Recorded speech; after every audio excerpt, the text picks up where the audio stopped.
Gobierno de Navarra. Nafarroako gobernua. Nola salbatu mundua zure etxetik?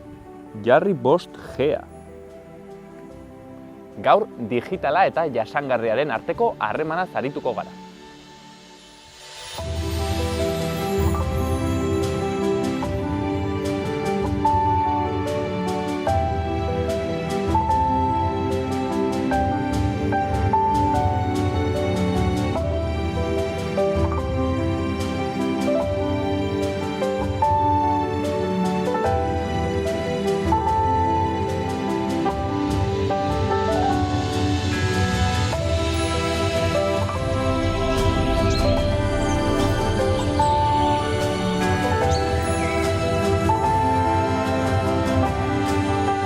Saioarekin hasi aitzinetik, omenalditxo bat Nafarroako paisaiei, Ultzama eta Basaburuko aritzak baitira Landazabal Atlantikoa. Iruñetik iparraldera dauden Ultzama eta Basaburua ibarretan barneratzen Landazabal Atlantiko gozoan murgiltzen da. Larreak eta landare hesiak daude tartekaturik, bai eta aritz mota batek osaturiko oihan berezia ere. Aritza Quercus robur espeziea da. Hau da, aritz kanduduna, lurzoru istiltsuetan bizi daitekeena. Haietako haunitz, 100 urtetik gorakoak dira.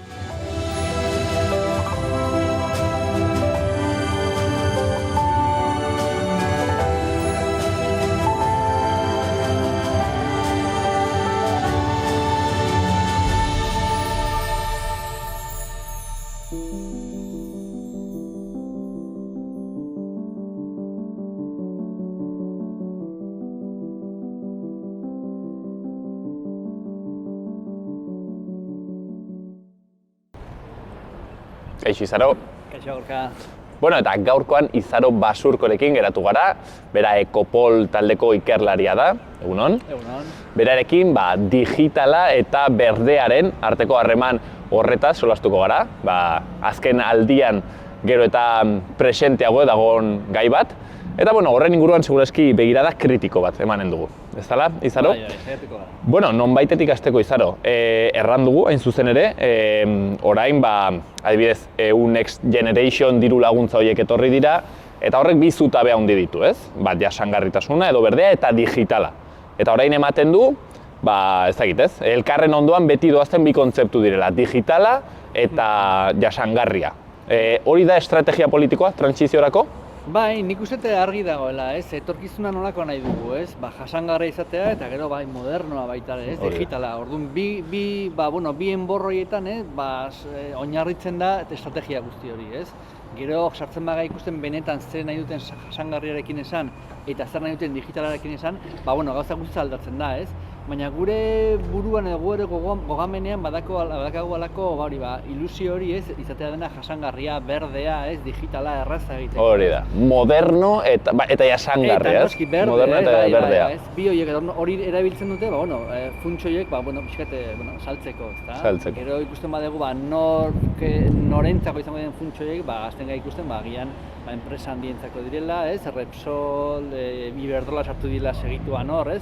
Eta horiek berdetik gutxi dute, ez? Petroleoan, ez? Oinarritutako enpresa direlako. Eta gero digitalizazioan berdin, norentzako izango da, ez da izango gure herriko enpresa, ez? Teknologiko batentzat edo teknologia burujabaitzari buruzari den enpresa batentzat, baizik eta Google, Microsoft eta horrelako enpresa handientzako diru funtsak direla azkenean, ez? Orduan, hor badago tranpatxo hori edo engainu hori bezala, ez? Izaro, hor ez dakit adibide bat jartzen ahalko duzun, ze motako digitalizazioak proposatzen dire jasangarritasunerantz, adibidez bururatzen zait, telelana izanen dela aldarrikatuko duten gauzetako bat, ez? Ez utzi garraioa, ez? Utzi garraio fosilak eta egin telelana. Bai, telelana izan daiteke halako saiakera bat, ez? Edo momentu bat esan daizue, ondo dago telelana aurkitzea, ez? Zuk esan den bezala, garraio gutxiago erabiltzeko dugulako. Baina horrek ere sortzen ditu, bestelako dinamika batzuk, ez? Adibidez, gero eta ordenagailuen aurrean denbora gehiago pasatzea, ordenagailu bidezko erosketa gehiago egitea, eta horrek ekartzen du baita ere, beste motatako energia kontsumo bat, eta energia, zor bat ere bezala, ez? Zor ekologiko bat ditzen duguna, ez? Orduan hortan kontu zibilu behar, telerana izaneteke aukera bat, bai, baina ez dugu nahi ez da ere, ez, telerana izatea bakarrikan bidea, ez?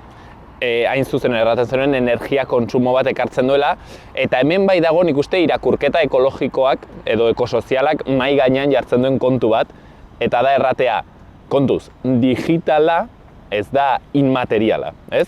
Karo, gure ilusioa da, erran duzun bezala, interneta, solasten gara lainoaz, la nube, ez? Eta ematen du beti dela zerbait, airean dagoena eta ez duela oinarri material energetikorik. Baina gauza, segureski ez da guztizala, ez?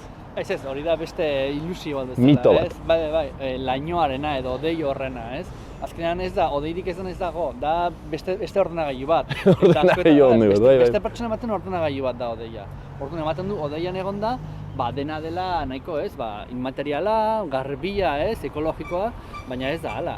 Badaude milaka eta milaka data center mundu guztian sakabanatuta, energia kontsumo ikaragarriarekin, eta orain dela gutxi gertatu zen, Bruselasen baitalako sute bat, eta gertatu pila bat galdu ziren, ze azkenean, odei hori ez da inmateriala, esan dugu zena, materiala da. Oie dire, almazen giganteak. Zugarriak, eta askotan behar dituzte baita ere, ozteko, ondo funtzionatzeko energia kontsumo ikaragarria, aire girotu espezial, behar izan asko dituzte, ez? Orduan horrekin kontu zibili bargea, eta gero eta datu gehiago gordetzen baditugu, hori ez dira, horrek ere pixua, ez dugu pixua ikusten, baina energetikoki badauka pixu bat, ez? Mail bat idaztea edo bideo bat bidaltzea ez da berdina. Bideo bat bidaltzea adibidez, energia asko zer gehiago, ez, pasatzen du. Orduan hor, ikusi behar dugu kontuan, inmaterialtasun hori ez dela egitezkoa. Hain zuzen ere izaro hori galdetu behar nahizun. Karo, interneta, ez, digitala solasten garenean, segidoan datorri internetaren kontua, eta interneta da, gaur egun gure bizitzetan zentrala den zerbait erabatekoa, ez? Eta berdin, ematen du, interneta, ez erabili eskutitz bat, bidali korreo bat, ez? Iduridu jasangarriago, baina korreo batek duen atzetik hori, ez? Eskari energetikoa, ere nahiko handia da. Agian korreoa izango da gutxiena duena. Eta agian gutxiena. Baina adibidez, korreoaren hasten bagara jartzen argazki bat, ez? Firman adibidez, horrek areagotzen du, edo bideo bat bidaltzen badugu, ez? Edo, streaminga erabiltzen badugu, ez? Horrelako gauza guztiek badakate atzetikan eskari energetikoa handia, ez? Eta gero eta handiagoa. Interneten esan dute, zaila da neurtzea ze eskari duen internetek, ez? Hor sartu gaitezke interneteko merkataritza guztiarekin, ez? Datu, ez? Enpresen datua guztiekin, baina badaude ikerketa batzuk esaten dutenak, 2025ako munduko energia eskariaren 1/20 edo izan daitekeela interneten erabileragatik. Ostras. Ez? Osea, herrialde haunitzek, baino gehiago, segurazki internetak berak. Hor badaude baita ere, batzuk esate gehiagizkoa dela, esatu gutxi egin, baina, datuen neurketan ikusitala ere, inpaktu handia daukatela. Beste batzuk diote, munduko 6. estatua izango litzatekeela, internet estatu bat balitz. Internet estatu bat balitz, bai. Munduko 6. izango litzatekeela energia kontsumoan, ez? Horiek ikerketaiek ikusi behar dira eta datuak neurtu, baina egia da, internetek gero eta erabilia handiagoa dituela eta gero eta energia eskaera ere handiagoa. Bai, nik entzuna dut olako datu harrigarri horiek, eta gomidatzen dira entzulei sartzeko datu horiek begiratzera, adibidez, WhatsAppetik argazki bat bidaltzea dela 4 bombilla 24 orduz piztuta izatea bezala, edo olako gauza harrigarriak gu konturatzen ez garenak, baina hoixen, zuk argazki bat bidaltzen duzunean, hor badire uinak, badire motorreak, badire energia sistemak elektronikoak, hor lanean, ez dela? Bai, eta atzetikan baita ere, telefono hori sortzeko behar diren material guztiak. Hori galdetu behar nizun, ez da bakarrik errekerimentu energetikoa, baizik eta materialak. Hori da, materialak, ez azkenean ez da, energia ematen du, ordenagailua gure etxera dator, eta listo, baina hor gatzetikan badaka energia kostu bat baita ere, ez? Claro. Eta bai sortzean, eta gero, ordenagailua agian 5, 6, 10 urte erabili dezakegu askotan, baina telefonoa, ez dakite media bi urteka edo izango da.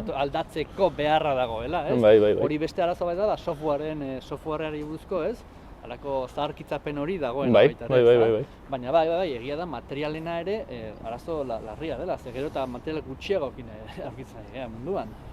Hori da, ez? Eta azkenean, berdina, digitala, ez da bakarrik energia eskaria, baizik eta digitala dago gauzez egina. Mobil bat dago, ezagit, koltanez, litioz, milaka elementuz egina, eta mobil bat egiteko erran nahi du nonbaiten zulo bat egin behar dela, edo zulo andana bat egin behar direla munduan, ez? Hori da. Hor badaude bi ikerlari oso interesgarri, Alicia Valero eta Antonio Valero, eta haiek egin dute ikerketa bat materialen urritasun horri buruz, ez? Eta ikusten dute, ez dela bakarrikan material gero eta gutxiago ditugula, baizik eta ditugun gutxi horiek berziklatzeko ere ezin dugula, ez?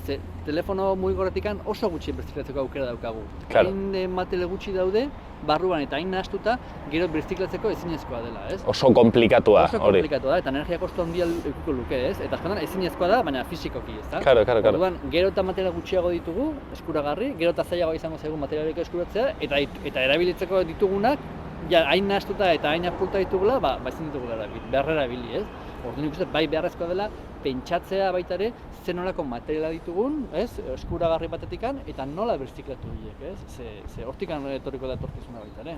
Nik uste, Izaro, honen adibide hon bat, eta gai segurazki polemiko bat da, 5G-arena, ez? 5G-arena, etorri da, kritikatua izan da gauza batzuengatik, baina horrek, igual, kritika ekosoziala ez da egon hain zentrala, ez da egon mai gainean, ez? Iparralden badakit, adibidez, bai, egin zaiola kritika zentzu horretan, baina hemen, ez, pentsatzen dugu, jarri antena batzuk, eta hola, deskargatzen ahalko dugu pelikula bat, 30 segundotan, eta hori duritzen zaigu, garapenaren gailurra, ez? Eta segurazki, ez gara konturatzen, 5G-ak atzean duen rekerimendu energetiko materialak, direla ikaragarriak. Bai, horren adibidez, nahastu da asko osasunaren arazoarekin, hori. Hori banatzarekin zaldu egin da gauza. Baina nik opendatuko nuke David Martinezen artikulu batzuk, argian idatzitakoak, eta berak hor jartzen zituen hiru puntu mahai gainean, batetikan zen hiperkonektibitatea, justizia soziala eta desazkundea, ez? Eta galdetzen benetan behar aldegu, ez, 5G hau, gure munduan, ez? Eta gero ikusita jende askok ez daukala, ez da 4G, ez da 3G, ez da 2G, Bai. Eta orduan galdetzen dugu, benetan behar dugu gure hozkailuak esatea ea esnerik gabe gauden?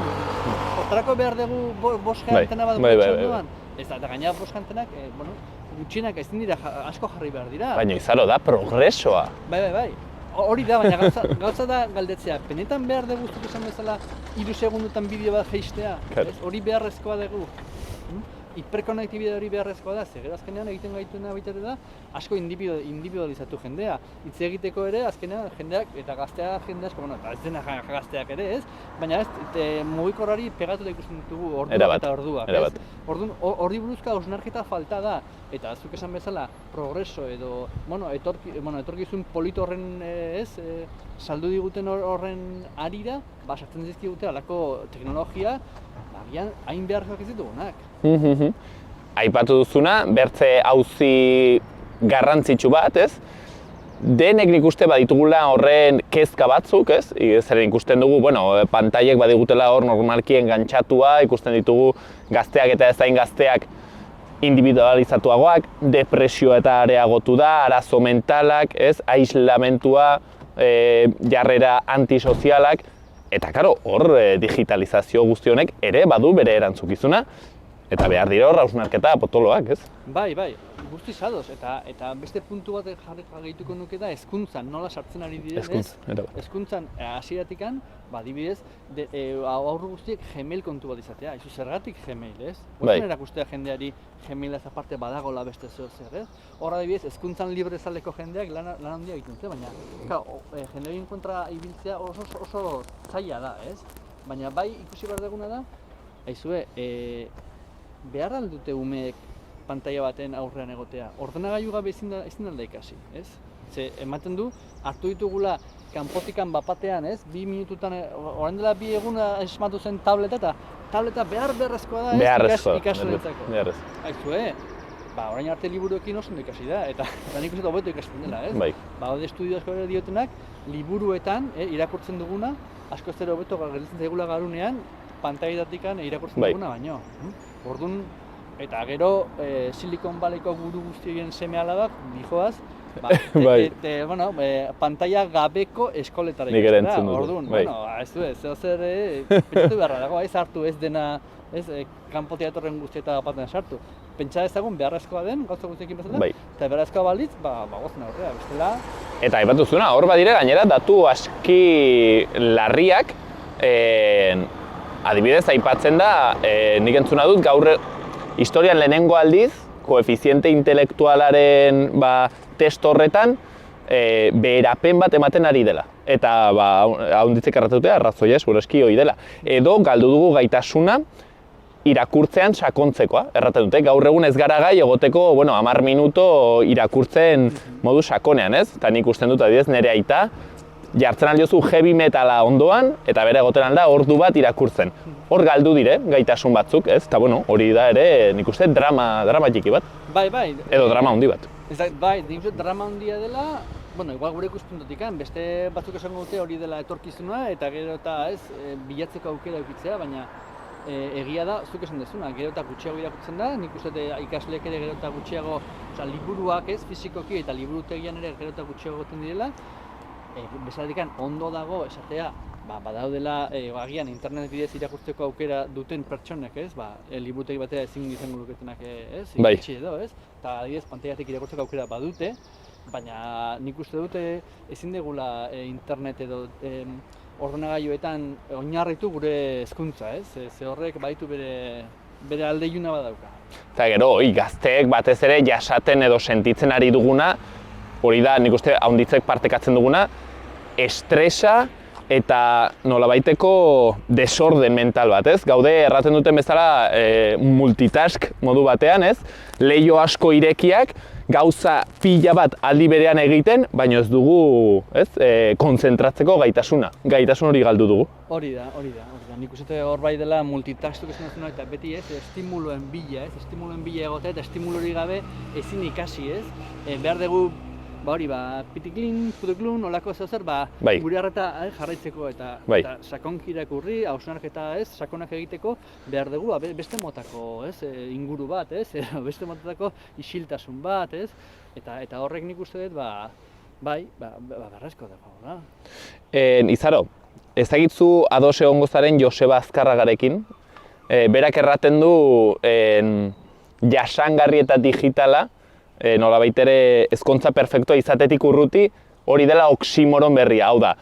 Inolaz ere elkartu ezin daitezkeen bi kontzeptu. Ados daude? Oximoron bat da? Bai, agian ez oso garbia, baina nik uste dut baietz, ez? Oso garbia dela, ez? Ezin degula hortikan jarraitu, ez? Hori da. Eta, kontua, hemen azkenean iduri du, ezagite, baina beti dela hazkundearen asunto hori ez ukitzea, ez? Egon zen garapen jasangarria kontzeptua mahai gainean dagoena, orain ez, digitala eta berdea, hemen kontua beti da, nolabait ere hazkunde ekonomikoa garapena ez geratzea, ez? Eta beti, bai berdea, baino segit ezagun aurrera ekoizten eta bar.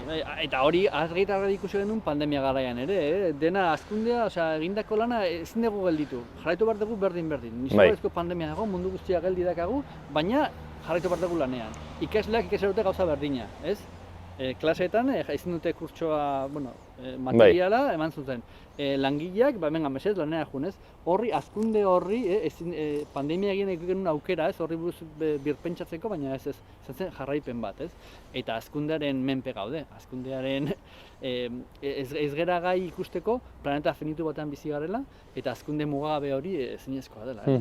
Hori dela lan bat egin behar dena, baina politikari askok, eta inork ez digu esango haizue, ezin dugu hazkunde gehiago eduki, ez?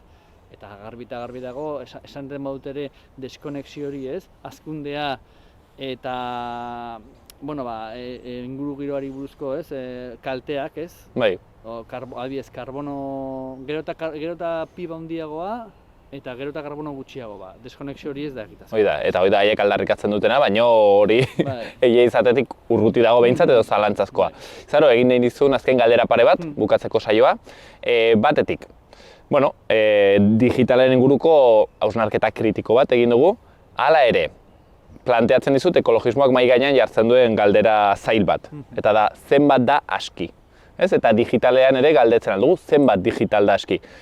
Pertsona bakoitzak etxe bakoitzean ordenagailu bat izatea hori da bidea, agian behar dire liburutegietan bakarrik izatea ordenagailuak, zein da neurria? Hori galdera zaila da, eta neurtu beharreko zer da, ez? Baina bai ikusi behar duguna da denok partekatzea material edo baliabide berdinak, izango litzateke pixkat lortu beharrekoa, ez batzuk edukitzea izugarrizko, sare banda eta antxua, eta beste batzuk edukitzea ezerrez, ez? Hori alde batetikan, eta gero ikusi, ze baliabide material ditugun, ze baliabide energetiko ditugun, eta zertarako erabili nahi ditugun. Erabili nahi ditugu bideoak ikusteko telefono mugikorrean 2 segunduro, edo erabili nahi ditugu osasungintzan, hori hausnartu, planteatu eta ikusi, agian, zuk esan dako, agian ez da bakoitzak ordenagailu bat edukitzea bere etxean, agian etxe bakoitzan 1-2 egon daitezke, eta erabilera mugatu, hori ikusi beharko litzateke, baina hortik dijoala erantzuna, ez hainbeste noraino eta zenbat behar ditugun, baizik eta zertarako behar ditugun. Zertarako.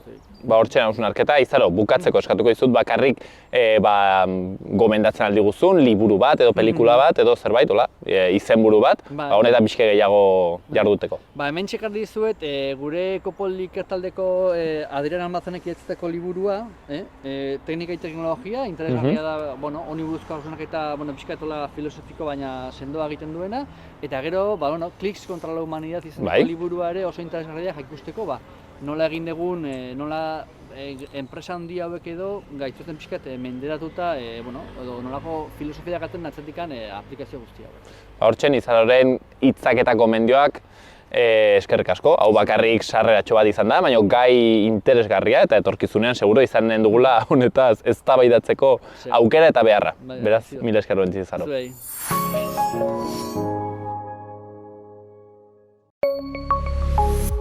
Gobierno de Navarra. Nafarroako Gobernua.